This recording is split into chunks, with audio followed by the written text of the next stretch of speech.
Radhe Radhe. Welcome to my YouTube channel Abhinav technical classes by MS Yadav. आज हम लोग बात करने वाले हैं लॉ ऑफ रेजिस्टेंस। बहुत ही इम्पॉर्टेंट टॉपिक है लॉ ऑफ रेजिस्टेंस, प्रतिरोध के नियम।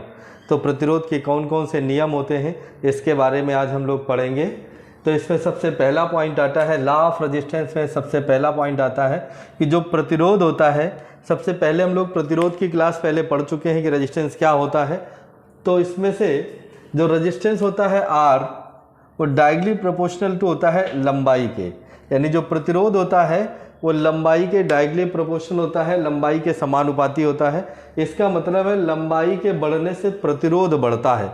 तब लंबाई के बढ़ने से प्रतिरोध बढ़ता है तो जितने परसेंट लंबाई बढ़ेगी उतने ही परसेंट प्रतिरोध बढ़ेगा। ये प्रथम नियम है लॉ ऑफ रेजिस्टेंस में। इसमें सेकेंड नियम आता है कि जो resistance inversely proportional to area. जो प्रतिरोध होता है किसी कंडक्टर का रेजिस्टेंस, मान लिया जाए कोई कंडक्टर है जिसकी लंबाई L मीटर है और एरिया A है, तो इसका अपना कोई रेजिस्टेंस होगा जिसे हम कहेंगे R ओम। R ओम का कोई प्रतिरोध होगा, A एरिया है, L लंबाई है।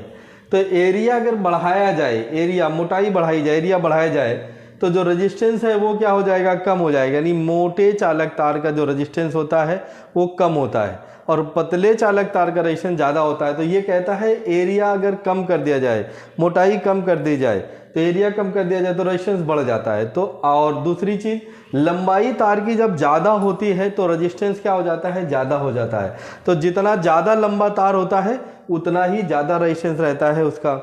जितना मोटा होगा उतना कम प्रतिरोध होगा, जितना पतला होगा उतना ही ज़्यादा रेजिस्टेंस होगा। ये नियम हमारा ये कहता है कि अगर लंबाई और मोटाई में इस तरह से बदलाव करें तो प्रतिरोध में बदलाव मिलता है। तो लंबाई के डायरेक्टली प्रोपोर्शनल होता है, लंबाई के बढ़ने से बढ़ता है। एरिया के यूनिवर्सली प्रोपोर्शनल होता है, अर्थात व्युत्क्रमानुपाती होता है। एरिया बढ़ने से घटता है और एरिया घटने से बढ़ता है। फिर नेक्स्ट बात आती है, जो प्रतिरोध होता है वो डायरेक्टली प्रोपोर्शनल टू होता है रो। रो होता है हमारा विशिष्ट प्रतिरोध। इसके बारे में ही पीछे हम क्लास कर चुके हैं कि विशिष्ट प्रतिरोध क्या होता है, जिसे हम रजिस्टिविटी कहते हैं। तो अगर ये डाउट है तो आप पीछे के वीडियो में जाके इसे देख सकते हैं। रजिस्टिविटी, कंडक्टिविटी में हमने इसको पढ़ाया हुआ है। तो R डायरेक्टली प्रोपोर्शनल टू है। ये प्रतिरोध, जो विशिष्ट प्रतिरोध है, अगर ये ज़्यादा होगा, ये किस पर निर्भर करता है, ये मटेरियल पर निर्भर करता है और तापमान पर निर्भर करता है। तापमान के बढ़ने से बढ़ता है और मटेरियल पर भी निर्भर करता है विशिष्ट प्रतिरोध। तो फाइनली जो हमारे पास फार्मूला बनता है वो R बराबर होता है rho into L upon A।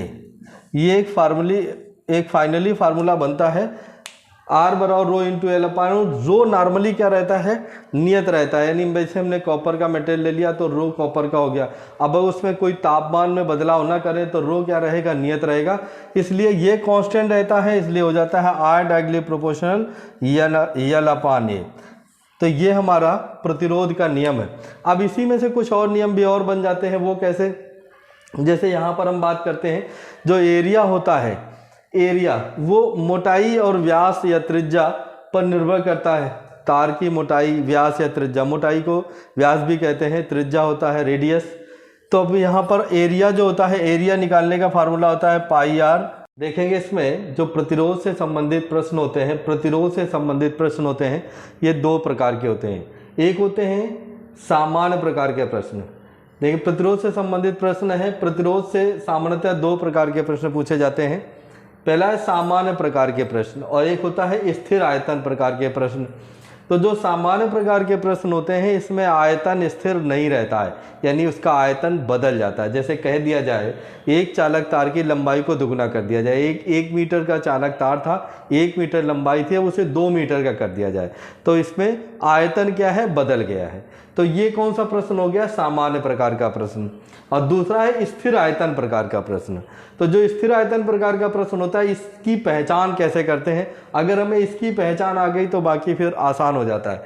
तो इसकी पहचान देखेंगे जो स्थिर आयतन प्रकार के होते हैं, कह दे तो इसमें 3 शब्दों का ध्यान रखना है, खींचकर, तनाव बल लगाकर और दबाव बल लगाकर। अगर ऐसे शब्दों का इस्तेमाल इसमें किया जाए किसी प्रश्न में कि एक तार की लंबाई को खींचकर दुगना कर दिया जाए, 3 गुना कर दिया जाए, 4 गुना कर दिया जाए, दबाव देकर लंबाई को कम कर दिया जाए, ऐसे जब क्वेश्चन होते हैं तो वो कौन से होते हैं? स्थिर आयतन प्रकार के होते हैं। जैसे मान लिया जाए ये हमारे पास है एक मार्कर, इसको हम खींचें तो आयतन तो वही रहेगा, बस इसकी लंबाई बढ़ेगी तो इसका एरिया क्या हो जाएगा? कम हो जाएगा। जब इसे खींचा जाएगा तो इसकी लंबाई जितनी बढ़ेगी उतनी ही गुना एरिया कम हो जाएगा। लंबाई 10% बढ़ेगी तो एरिया 10% कम हो जाएगा, क्योंकि मटेरियल यही रहेगा, मटेरियल इतना ही है। इसलिए ये कैसा क्वेश्चन हो जाता है? स्थिर आयतन प्रकार का। तो स्थिर आयतन में हमें क्या ध्यान रखना होता है कि तनाव बल लगाकर, दबाव बल लगाकर, खींचकर, इन शब्दों का इस्तेमाल किया जाए तो वो क्वेश्चन बनता है स्थिर आयतन प्रकार का। और अगर इन शब्दों का इस्तेमाल नहीं किया जा रहा है तो क्वेश्चन होता है सामान्य प्रकार का।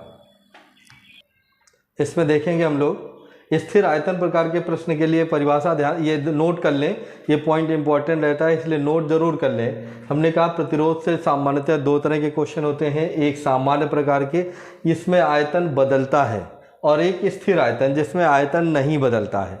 तो इसकी पहचान कैसे की जाती है? तो स्थिर आयतन प्रकार के प्रश्नों की पहचान 3 शब्दों से होती है। इन 3 शब्दों का ध्यान रखेंगे, एक ये खींचकर है, एक तनाव बल लगाकर और एक दबाव बल लगाकर। अगर ये 3 शब्द हम याद रखेंगे तो अगर किसी क्वेश्चन में इन 3 शब्दों को छोड़कर कोई भी बात करता है तो वो प्रश्न सामान्य प्रकार का हो जाएगा। और अगर इन 3 शब्दों का इस्तेमाल किया जा रहा है तो स्थिर आयतन प्रकार का प्रश्न हो जाएगा। तो यहां पर देखेंगे, कह रहा है स्थिर आयतन प्रकार के प्रश्नों की पहचान 3 शब्दों से होती है, जैसे खींचकर, तनाव बल लगाकर, दबाव बल लगाकर। इनको छोड़कर सभी प्रश्न सामान्य प्रकार के होते हैं। इनको छोड़कर सभी प्रश्न कैसे होते हैं? सामान्य प्रकार के होते हैं। तो हम ये ध्यान देंगे कि जब ये क्वेश्चन होंगे तो हमें इस वाले फार्मूले से करना है, इस तरह से करना है, ये ध्यान रखेंगे तो हमारा ये आसान रहेगा। तो हम इसी में आगे देखेंगे इसमें सामान्य प्रकार के प्रश्न में जो रेजिस्टेंस ज्ञात करने का तरीका रहता है RT बराबर R इंटू एन। एक तो तरीका ये होता है RT बराबर R इंटू एन। यहाँ पर क्या है कि N गुना प्रतिरोध बढ़ेगा और ये फार्मूला कहता है RT बराबर R बटे N।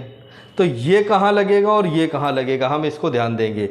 सामान्य प्रकार के प्रश्न में केवल यही 2 फार्मूले रहते हैं। एक रहता है RT बराबर R इंटू एन, प्रतिरोध N गुना बढ़ेगा, और यहाँ कहता है RT बराबर R बटे N, ये प्रतिरोध को N गुना घटाएगा।